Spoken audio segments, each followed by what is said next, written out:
경제 현안을 보다 쉽게 풀어보는 경제 읽기 시간입니다. 다양한 경제 이슈들 김광석 한양대학교 경영교수와 함께 짚어보겠습니다. 어서 오십시오. 네, 안녕하세요. 예. 자, 최근에 미 연준이 이제 금리 인상 러시를 좀 15개월 만에 잠시 멈춘 바 있지요. 이게 아직 뭐 갈 길이 멀긴 합니다만 그래도 이 금리 인상의 끝이 다 와간다는 측면에서 시장에는 좀 긍정적으로 작용했었는데 하지만 그러면서도 했던 얘기가 뭐냐면 이게 호키시 스킵이라고 해서 매파적 동결 이게 잠시 멈추는 거지 앞으로 뭐 7월도 그렇고 그 이후에도 한 두 차례 정도 더 인상했을 수 있다는 얘기를 했었는데 네, 제롬 파월 의장이 이 하원 보고에서도 이 같은 내용을 또 강조를 했네요. 네, 그렇습니다. 이 청문회를 통해서 소위 양당의 의원들이 이 통화 정책 방향 맞느냐 아니냐. 왜냐하면 이 통화 정책 방향이 어떻게 결정되느냐에 따라서 세계 경제, 또 미국 경제, 서민 경제에 영향을 주기 때문에 그럴 수 있죠. 계속 지적하고 비판적으로 물어보는데 여전히 금리 인상 남아 있다. 네. 추가적인 금리 인상 할 것이다. 2번 정도 남아 있고 네. FOMC 위원들은 그것에 동의하고 있다라고 표현을 했고요. 그렇다고 해서 이번에 동결했었던 것 그것이 끝이 아니고 추가적인 금리 인상이 있고 그리고 긴축적 통화 정책을 여전히 유지해야만 물가 안정이라는 그 목표에 도달할 수 있다라고 표현한 것입니다. 보니까 이제 파월 의장이 지난 14일에 있었던 6월 FOMC 결과를 말하면서 거의 모든 FOMC 위원들이 올해 말까지 금리를 두 차례 더 인상해야 된다 이렇게 의견이라면서 하지만 이 부분이 좀 궁금하더라고요. 긴축의 속도는 완화될 거다. 네. 이 얘기는 뭐 두 차례 올리긴 할 건데 그걸 네. 좀 늦추겠다는 건지 네. 어떤 의미라고 봐야 됩니까? 네. 속도 조절을 이야기한 겁니다. 굉장히 좋은 표현인데요. 우리 금리를 인상하는 그 구간, 22년 3월부터 금리 인상을 했던 그 구간 전체를 생각해 보면 베이비 스텝 하다가 빅 스텝 하다가 자이언트 스텝 하다가 다시 이제 그리고 베이비였죠. 빅 스텝으로 전환하고 베이비 다시 스텝으로. 베이비였죠. 예. 이게 속도 조절인 겁니다. 근데 한번 생각해 보면 100m를 달린다고 생각해 보세요. 근데 100m 그 전방에 벽이 있다고 생각해 보세요. 그러면 앞부분에는 속도를 내는 구간에는 베이비 스텝을 하다가 이제 속도가 붙었을 때는 자이언트 스텝까지 가다가 벽 앞에 그 속도를 유지하면 땅 안이 부딪히지 않겠습니까? 그러니까 그 앞에서는 속도를 조절하는 수순인 겁니다. 그러니까 여전히 추가적으로 달릴 거다. 목적지를 향해 달려나가긴 하겠지만 목적지에 거의 다가올 때는 속도 조절이 있는 것이다. 결과적으로 금리를 인상하는 그 정도가 자이언트에서 베이비 스텝으로 속도 조절을 하는 것이고 추가적인 금리 인상이 있을지라도 한번 쉬었다가 인상하거나 이런 것도 속도 조절에 해당하기 때문에 속도 조절인 것이지 금리 인상이 끝난 것은 아니다라고 명확히 이야기를 한 것 같습니다. 그러니까 5.25인데 지금 1.75 차이 한국과는 그렇습니다. 그러니까 얼마큼 갈 것인가? 그게 사실 5.25가 최상단이라고 했었는데 네, 두 번 더 한다 그러면 베이비를 두 번 한다면 0.5가 될 것이고 네, 거기에 뭐 빅스텝 한번 끼인다면 0.75가 될 것이고 그러니까 6까지도 갈 수 있을 것인가? 뭐 이런 거에 대한 의견도 분분한 것 같아요. 네. 박사님 모실 때는 개인적으로 예. 어느 시기까지 어느 정도의 텀으로 한 두 번 정도 얼마만큼 올릴 것인가에 대한 예상을 좀 해볼까요? 미국이 추가적으로 2번의 기준금리를 인상한다. 그러면 5.25%에서 5.75%까지 올라갈 수 있겠죠. 네. 그 동안 우리는 추가적인 금리 인상을 제가 보기에는 한 번 정도 더 가능하겠다 생각합니다. 그러면 2%포인트의 격차를 그냥 받아들이기보다는 예. 그 사전에 7월 달에 금리를 인상함으로써 그것에 방어를 하지만 그 이후에 어떤 효과가 나타나는지를 봐가면서 추가적인 금리 인상을 하겠지만 우리나라로서는 미국의 그 긴축의 속도만큼 가져가기가 어려운 상황이라고 볼 수 있겠습니다. 여러 가지 여건들 때문에 그러니까 미국 같은 경우는 그래도 경기 침체 국면이지만 수용할 만큼의 완만한 경기 침체, 마일드한 경기 침체이기 때문에 소위 물가만 잡기 위해서 달려가도 돼요. 근데 우리나라의 경기 상황은 매우 안 좋고 후퇴되어 있기 때문에 물가만 잡기 위해서 달려나가기가 부담이 돼요. 경기가 더 꺼질 수 있기 때문에 그리고 물가 압력 그 자체도 미국보다 우리는 훨씬 덜합니다. 미국의 물가 상승률은 정점이 9%대를 찍었었고 지금은 4%대까지 떨어진 거죠. 우리나라는 그 정점이 6%대를 찍었었고요. 그리고 지금은 3%대를 찍고 있으니까 확실히 그 물가의 정도도 다른 겁니다. 조금 여담을 드린다면 일본도 대표적인 예죠. 일본은 한 번도 금리를 인상하지 않았습니다. 왜 그럴까요? 일본의 물가 정점이 4%였고요. 지금 3%니까 물가를 잡기 위해서 금리 인상을 할 필요가 없었던 거예요. 그러니까 저마다 적정한 금리를 채택할 텐데 우리 경우에는 상대적으로 경기 침체가 좀 심각하고 물가 문제가 상대적으로 덜하다라고 판단할 수 있기 때문에 예. 같은 속도를 유지하면서 금리 인상하기는 어려울 것이다 이렇게 판단하고 있습니다. 그렇군요.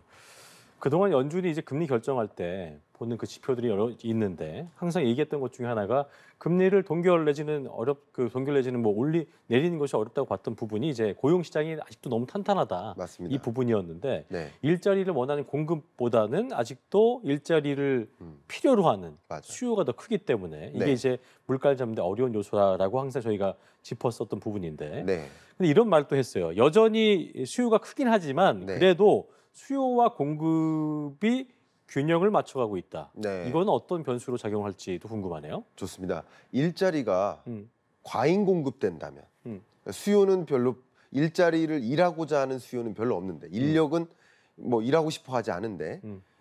일자리가 많이 창출이 된다고 생각해 볼게요. 음. 그러면 그 수많은 일자리 중에서 노동을 하고자 하는 잠재 인력들이 어떤 일자리를 찾을까요? 아무래도 고임금의 일자리를 그러겠죠. 찾아가겠죠. 예. 그럼 임금 상승률이 떨어지기가 어렵지 어렵죠. 않겠습니까? 예. 근데 일하고자 하는 사람은 많은데 일자리 공급량이 얼마 안 돼요. 그러면 임금이 쌀지라도 이걸 선택할 수밖에 없겠죠. 그렇죠. 그러면 자연스럽게 일자리 공급이 줄어야만 임금 상승률이 둔화되는 겁니다. 그러니까 과잉 일자리 공급은 임금 상승률을 잡기가 어렵게 만들어요.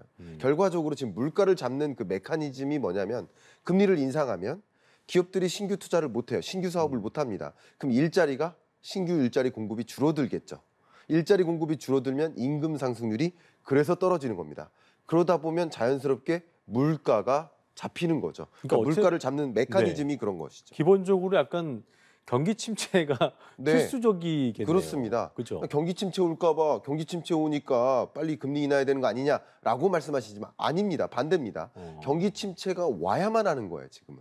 그러니까 파월의 마음은 그러니까 너무 강한 경기 침체는 안 되겠지만 적정한 수준의 물가를 잡기 위한 툴로서 경기 침체라는 과정을 거쳐야만 물가가 안정화되는 것으로 판단하고 있는 거예요. 그게 통화 정책의 방향성입니다. 그렇군요. 그러나 과한 경기 침체는 아니지만 적정한 수준의 경기 침체를 경유해서 물가 안정을 유도하기 때문에 경기 침체 올까봐 오니까 금리 인하해야 된다. 이것은 오히려 시장의 관측인 것이지 연준 위원들은 전혀 그렇게 생각하지 않고 있다. 사실 우리가 경제 논리를 배울 때 네, 시장이 과열되고 유동성이 많을 때는 네. 고금리 정책으로 좀 그걸 과열시킨 거를 가라앉히고 네, 또 시장이 침체돼 있으면 경기 부양시를 쓴다. 뭐 이렇게 약간 네. 반대된 개념을 알고 있는데 지금은 뭔가 시장도 부양을 해야 되지만 네. 하지만 침체를 또 유도해야 금리를 내릴 수 있는 그렇습니다. 굉장히 민감한 상황이라고 좀 볼 수 매우 있겠네요. 민감한 상황이고요. 그렇죠. 소위 인기 없는 정책이다. 이렇게 그렇네요. 볼게요. 왜냐하면 금리를 인상하면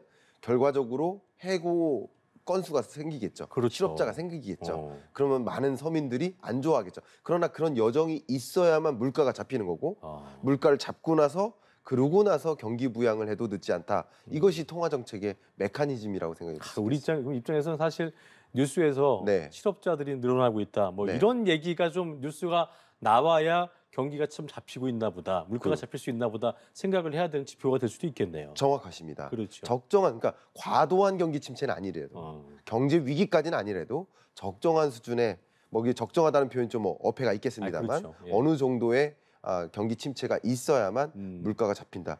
소위 물가를 잡는 경로를 한번 생각해 보세요. 수요와 공급인 거예요. 맞아요. 근데 공급이 부족했잖아요. 전쟁 이후에 공급이 부족하면서 수요는 떠받침이 되는데 네. 공급이 부족하니까 물가가 치솟은 거예요. 국제 유가가 치솟고 물가가 치솟은 거예요. 그러면 이 금리를 인상해서 결과적으로 물가를 안정화시키려면 어떻게 될까요?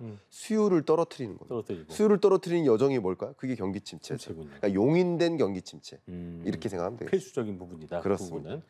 알겠습니다. 자, 그리고 미국 입장에서는 사실 이런 시각들이 계속 불편해 보일 수밖에 없겠고 민감한 이슈일 수밖에 없는 부분인데 네, 다른 나라들의 어떤 탈달러화 네. 이 위협에 대한 질문이 계속 있었어요. 맞아요. 이거에 대한 답도 해야 될 테고 네. 파월 의장이 어떤 얘기했습니까? 파월은 미국의 어떤 시스템이 유지되는 한 기축통화국으로서의 지위를 잃지 않을 것이다.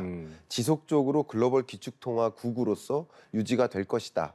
라고 얘기했고 다만 뭐 이것에 대해서 비판적인 생각과 아닐 수도 있다, 동의할 수도 있다, 뭐 여러 가지 의견이 맞물립니다만 지금의 상황을 좀 말씀드려 보면 미국의 어떤 기축통화국으로서 지위를 인정받게 된 여러 계기들이 있는데 계기 중에 하나가 바로 페트로달러입니다.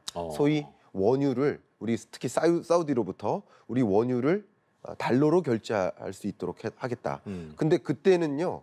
미국이 최대 사우디로부터의 원유 수입국이었어요. 근데 지금은 사우디로부터 원유 최대 수입국이 중국입니다. 그러니까 중국이 사우디와 뭐라고 합니까? 이제 원유 결제를 위안화로 그래서 하겠다. 페트로 위안 얘기가 나온 거고. 페트로 위안입니다. 결과적으로 달러의 지위를 만들기 위해 가장 중요한 것 중에 하나가 원유 결제인데 그 원유 결제가 하나 둘씩 위안화로 바뀐다. 그러면 좀 달라지는 이야기고요. 더군다나 세계가 둘로 쪼개지잖아요. 미국 우방국들, 중국 우방국들, 러시아도 여기 들어가고 맞아. 그 둘로 쪼개지는 과정에서 이쪽 상대편 진영에 있는 이런 국가들이 과연 달러를 주요 통화, 결제 통화로 이용할 필요가 있을까? 아니라는 거죠. 그런 관점에서 이미 브라질도 브라질도 이 중국과 우리 결제를 위안화로 하겠다라는 방향으로 이끈 것처럼 어떻게 보면 이 기축통화국으로서의 지위가 조금씩 실추될 수 있겠다라고 보는 것이 맞는 방향이지 않을까 생각합니다. 사실 이게 파월 의장이 발언을 했을 때 예상이 됐던 어떤 추후 금리 인상 내용이었잖아요. 네. 그럼에도 불구하고 뉴욕 증시도 하락세였기 때문에 투자자 심리에 어떤 좀 영향을 미친 건지 어떤 분석을 한 건지에 대한 궁금증도 있더라고요. 네, 얼마 전 FOMC 회의 때는 6월 FOMC 회의 때는 동결했고 어쨌든 그리고 추가적인 금리 인상이 있을 수도 있다라고 했지만 이 많은 투자자들이 뭐라고 생각했냐면 믿을 수 없다. 동결이 끝이다. 라스트 댄스다. 그거 신임이 안 간다. 이런 표현이었는데 이렇게 긴 시간에 걸친 하원 청문회에서 계속 금리 인상하겠다라는 식으로 표현했기 때문에 이건 진실일 수 있겠구나. 정말 말 그대로 두 번에 걸친 기준금리 인상이 더 있을 수도 있겠구나라고 받아들이면서 시장에서 떠나는 모습으로 해석할 수 있겠습니다. 주식시장에서 떠나야겠구나. 이런 모습이 담겨 있는 그런 해석이라고 앞으로 생각합니다. 이탈세가 더 커진다고 봐야 될까요? 물론 금리 인상 액션이 향후에 있어봐야 두 번이다. 지금까지 금리 인상 해왔던 그 여정과 비교해 보면 얼마 안 남았고 두 번의 추가적인 금리 인상이 있다 하더라도 이제 거의 다 왔다라고 생각하고 있기 때문에 주식시장은 한두 번의 이런 흔들림은 있을 수 있지만 그래도 완만하게나마 주식시장의 흐름은 긍정적으로 연출될 것으로 보고 있습니다. 알겠습니다. 자, 주제를 좀 바꿔서 고령화 관련된 얘기 좀 해보겠습니다. 네. 50년 뒤에 우리나라 인구의 10명 중 3명, 네. 30%가 75세 이상 노인이 될 수 있다. 이런 전망이 나왔는데 이 고령화 속도가 다른 나라에 비해서 굉장히 빠르게 증가할 것이라는 전망이 나온 상황인 건데 맞습니다. 고령 인구 비중이 높아지면 여러 또 부작용이 있을 수 있기 때문에 사회 경제적으로 어떤 좀 영향을 미치게 되는 것인지 그 부분부터 좀 먼저 짚어보겠습니다. 우리 한국 경제가 안고 있는 가장 구조적이고 진중한 주제인 것 같습니다. 그렇죠. 그리고 통계청에서 이번에 고령자의 특성과 의식 변화라는 주제의 페이퍼를 발간했습니다. 그 페이퍼 내용에 따르면 올해가 전체 인구에서 18.4% 가량이 고령자가 될 것이다. 여기서 고령자는 만 65세 이상 인구를 뜻합니다. 근데 이게 20%가 되면 그때 우리 사회는 초고령 사회로 진입하는 겁니다. 아마도 25년 정도가 되면 초고령 사회로 진입할 것으로 보고 있는데 오늘 이야기는 그 중에서도 특히 65세 이상 고령자 중에서도 75세 이상 고령자, 더 고령자라고 표현해 볼까요? 이들의 비중이 이제 향후 더 빠른 속도로 늘어날 수 있다. 그래서 이 비중이 2070년 정도가 되면 대략 50년 후죠. 그러면 약 30%를 넘어서는 30.7%를 기록할 것이다. 이 얘기는 곧 10명의 인구 중에 3명이 75세 이상 인구가 된다. 그만큼 매우 빠른 속도로 고령화가 진전되고 OECD 회원국 중에서 가장 빠른 고령화가 이루어지는 사회가 될 것이다 라고 표현하고 있는 것이죠. 그렇군요. 네. 자, 계속 지켜봐야 되는 부분인 것 같고 그리고 이제 이런 문제 해결을 위해서 그게 세계적인 석학도 그렇고 전현직 정부 인사들이 우리나라의 어떤 복지도 그렇고요. 인구 정책에 대한 조언을 아끼지 않고 있는 상황인데 어떤 해법 제시인가 좀 궁금하기도 하고 굉장히 중요한 부분인 것 같아요. 중요한 부분입니다. 짚어주시죠. 과거에는 4명이서 1명을 부양했다면 예를 들어서 미래에는 3명이서 1명을 2명이서 1명을 부양해야 된다. 이런 사회인 거예요. 그러면 이 고령자가 가난하거나 노동하지 않으면 일을 하지 않으면 스스로 부양하지 못하니까 부양 부담은 가중되겠죠. 그렇죠. 그래서 스스로 일할 수 있는 고령 친화적인 일자리를 많이 공급해야 된다. 그러니까 스스로 부양할 수 있으면 부양 부담이 완화될 수 있겠죠. 기대지 않고. 예, 그래서 고령층 고용을 좀 강화해야 된다라는 표현을 했고요. 예. 역시 고령화 현상에 맞물리는 것은 저출산 현상이기 때문에 저출산을 막기 위해서는 여성의 경력 단절 문제를 해소해야 된다. 가장 대표적으로 유연근무 시스템, 재택근무 시스템 이런 것들을 더 많이 확충하고 보급함으로써 여성이 일과 또 가정을 양립할 수 있는 체제를 만들어줘야만 저출산 문제를 극복할 수 있다. 이런 크게 2가지 종류의 제안을 우리 나라에게 제공하고 있습니다. 그렇군요. 자, 그리고 끝으로 짧게 하나 짚어보겠습니다. 네. 코로나19로 억눌렸던 여행 수요. 뭐 네. 지금 일본 엔저도 그렇지만 보니까 국토부의 항공정보 시스템 에어포털에 따르면 네. 지난 5월에 국제선 이용 여행객이 작년 대비 6.5배나 늘었다고 하더라고요. 그렇습니다. 예. 네, 2020년 코로나19 이후에 그 전에 뭐 그러니까 해외 출국자 수가 이만큼 250만 명 정도가 있었다면 거의 0에 가깝게까지 떨어졌다가 예. 다시 제자리로 올라가고 있는 이런 모습입니다. 그러니까 수요가 급증하는데 항공기는 부족한 현상. 그래서 항공료가 급격히 치솟고 있죠. 2019년 1분기 기준으로서 평균 국제선 항공료가 32만 원이었는데 올해 1분기 기준으로는 62만 원 정도, 2배 가까이 올라갔습니다. 올라간 이유는 항공기가 부족해서 그래요. 왜냐하면 항공기를 창고에 보관했었고 그동안에 이게 3분의 2가량이 이 뭐라고 해야 되나요? 물류 창고에 보관되어 있었습니다.